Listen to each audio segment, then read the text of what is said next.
For today's video, I got 5 surprise cut candidates for the New Orleans Saints. Mandatory minicamp and OTAs have concluded. Training camp is just around the corner, so we're going to take an updated look at 5 players who could have to update their LinkedIn profile here in the coming weeks. But before we get into that, I want to take a look at our July sub battle because it is the 1st of July.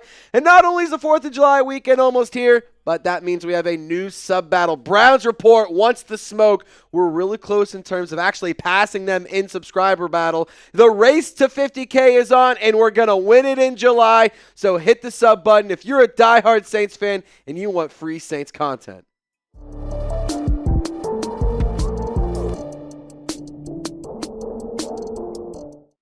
What's happening, Who Dat Nation? My name is Trizzy Trace Girouard. Thank you so much for tuning into today's video. No matter where you are or how you're watching, we always appreciate the Who Dat Nation for taking a few minutes out of their day to hang out and rock and roll with us. So we're going to start off, with the surprising cut candidates. We're going to go to the quarterback position because I do think there's an interesting battle there.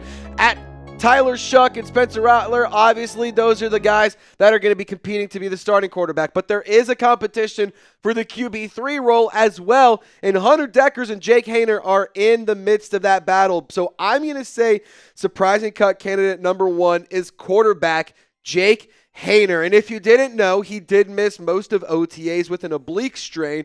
And the reports around him were that he should be healthy enough to participate in training camp. He did have some participation. He still was present at OTAs and whatnot. But in terms of the quarterback battle, I don't think he really has a strong argument or a strong chance to be the starting quarterback. Maybe at best he's a QB2, but I would be shocked if he lost or if he beat out Spencer Rattler to be the QB2 or Tyler Shough for that matter. He was a 4th-round pick back in 2023 out of Fresno State. The Saints actually traded up to go and make this selection, and he really hasn't had that much run, and it's been very lackluster in terms of what we've seen from Jake Haener throughout his career. 18 at 39, not really good in terms of the completion percentage, about 22 yards on the ground, just over 200 in the air, 1 touchdown, 1 interception. He hasn't really been anything too illustrious. And for me, I just personally believe that Jake Haener is the odd man out. Obviously, Tyler Shough is the guy that was handpicked by Kellen Moore. Spencer Rattler, he was more recently selected, but by a different regime. So honestly, I don't even think he is totally safe. But for me, I personally believe Jake Haener will be the odd man out because he hasn't participated as much as the other quarterbacks throughout the offseason activities, but also because I think Hunter Dekkers is a player that Kellen Moore said, yeah, I kind of like what I see. I kind of like what he's got. I want to explore this option a little bit more.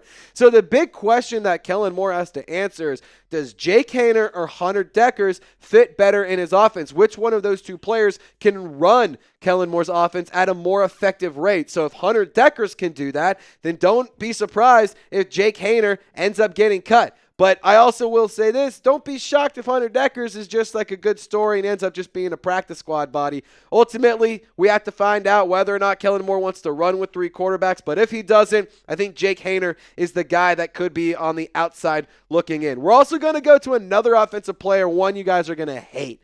And it is a former quarterback, but now they're just all-around unicorn, Taysom Hill, and it pains me to put him on this list. I did not want to do this. However, I would not be doing my job if I didn't at least discuss this idea. In case you didn't know, he is recovering from an ACL injury that he suffered against the Rams on December 1st of 2024. He's had an insane career. He has literally done everything. He has a statistical, he has a stat. He has a statistical run in damn near every possible stat you could have in the National Football League. But he will be 35 years old by the time he's able to take his next snap because he will not be ready to roll and he will not be healthy week 1. So it's going to take some time for him to get back to being able to play at football speed. And for what it's worth, I don't think that this is a player that you should rush back because he's so special, because he's so talented. And it's worth noting he's entering the final year of his 4-year, $40 million contract. A lot of people made fun of that. And I know that we're looking at the passing stats, but this is a player who's much more than a passer. He is a rusher. He is a pass catcher. He can tackle. He can block punts. He can field punts. He can do kick returns, punt returns. He can literally do everything. And so with Taysom Hill, there is big savings to be had if you do move on from him.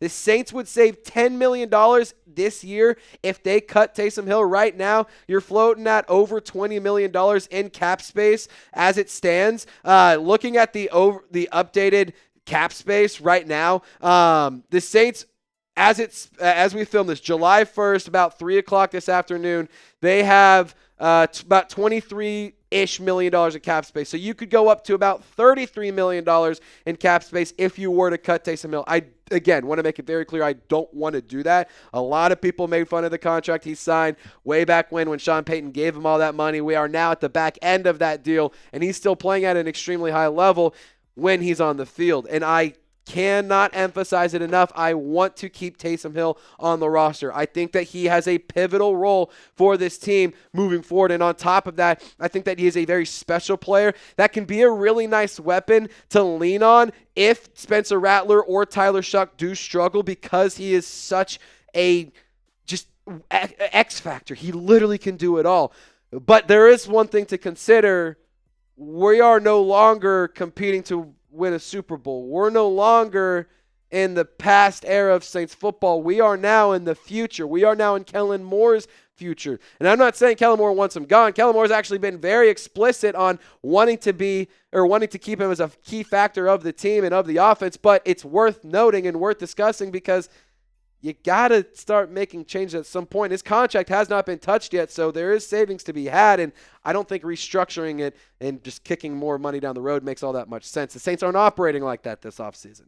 Here's Kellen Moore giving him some thoughts and giving him some praise whenever he was hired. A lot of us coaches have been chasing Taysom Hill for a very long time, and ultimately there's just one. And that's very important for everyone to recognize. And I think it's very important for us to recognize as well.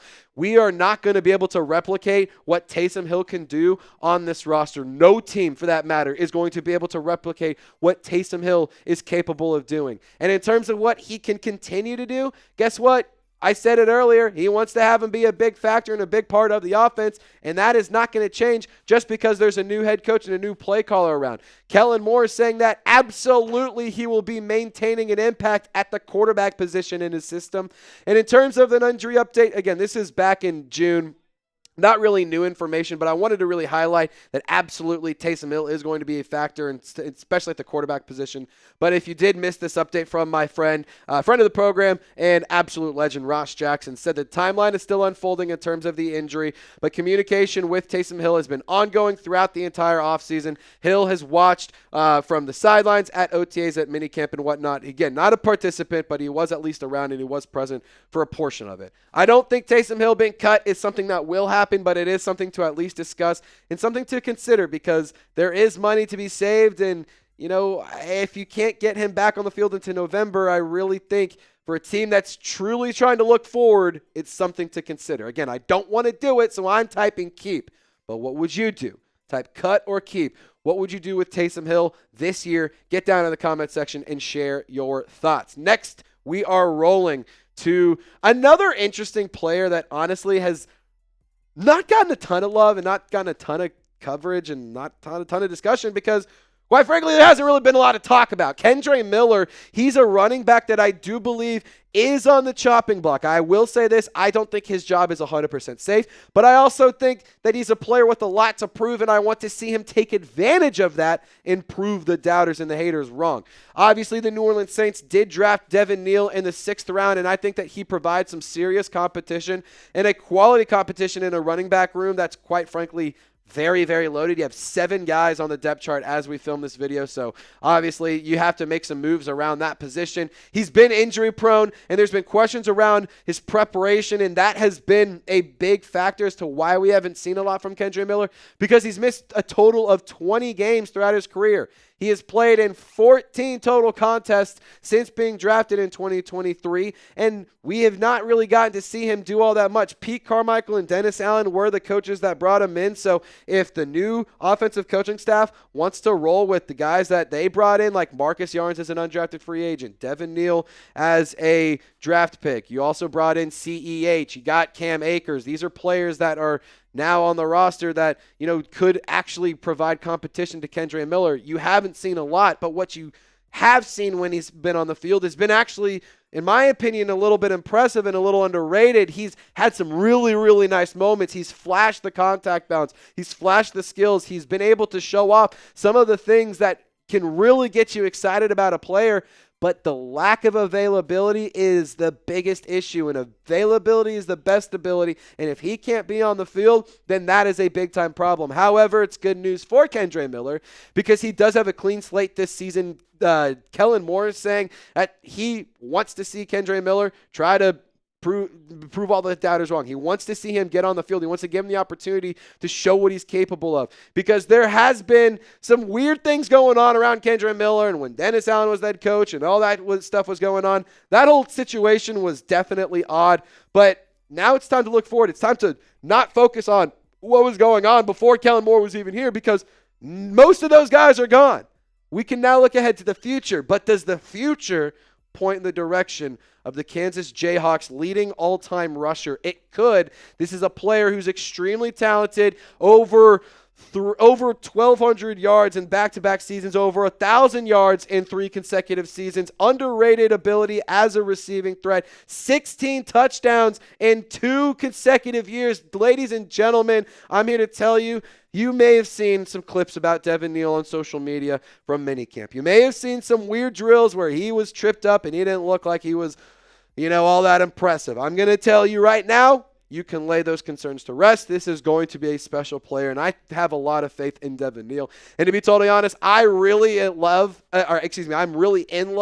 with the idea and with the vision of a Kendre Miller, Devin Neal running back duo. I think that could be very, very dangerous for the foreseeable future behind Alvin Kamara as his career comes to the tail end, and we, have to move on to the future. But I want to know about this season, who's going to have more total yards, rushing and receiving. Who do you think will have more? Is it going to be Kendre or is it going to be Devin Neal? Get in the comment section. Type their initials. Maybe not. This player gets cut. I just think it's worth the conversation because there is a lot of players on the running back depth chart. But I want to know from you, who do you think will have more yards this season? I'm personally going to go with Kendre Miller. That might be a little bit controversial, but I'm going to go Kendre Miller. I know I just said he's going to get cut, but it's my show. Here's the thing. I also think that Khalen Saunders is a player that could potentially get cut.